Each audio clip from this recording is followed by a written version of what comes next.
karena ini sama-sama mengklaim kemenangan ya, baik itu China maupun Amerika.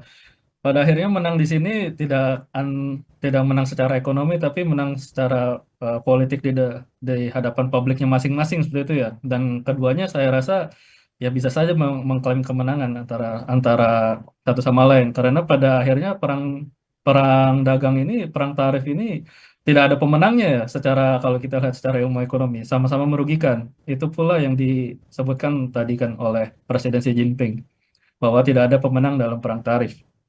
Tapi kalau kita lihat bandingkan ya, siapa yang flinch duluan atau uh, siapa yang uh, keluar duluan gitu, ya, siapa yang ingin mengalah duluan mungkin antara antara Amerika dan Cina pada kesepakatan Swiss ini bisa bilang secara di luar ekspektasi Amerika memberikan konsesi ataupun melepaskan tuntutan-tuntutan yang yang lebih cepat ataupun lebih fleksibel dibandingkan perkiraan sebelumnya ya. Karena kalau kita lihat dengan permintaannya dengan negara-negara seperti Indonesia, terus deal yang terjadi dengan Inggris, Amerika kan meminta pembelian produk-produk Amerika untuk membalancekan trade balance mereka gitu kan, untuk mengurangi defisit perdagangan mereka seperti itu.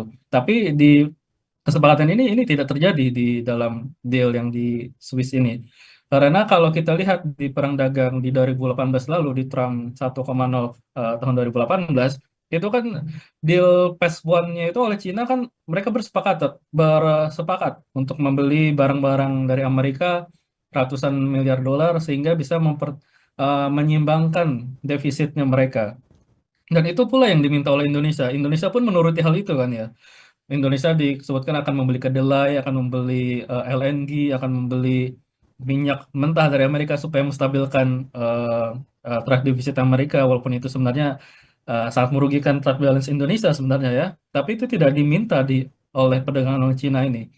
Jadi kita melihatnya, kalau kita melihat objektif masing-masing negara ya, kalau Amerika menangnya itu disebutkan apabila Cina memberikan konsesi yang tidak ada sebelum perang dagang ini ada, dan Cina objektif menangnya adalah menghentikan Trump dari ancaman Trump ini, ya bisa dibilang Cina lebih menang kalau dikatakan kalau tolak ukurnya adalah objektif menangnya masing-masing negara gitu ya. Karena dari Amerika sendiri mereka yang lebih memberikan konsesi dalam perjanjian terakhir.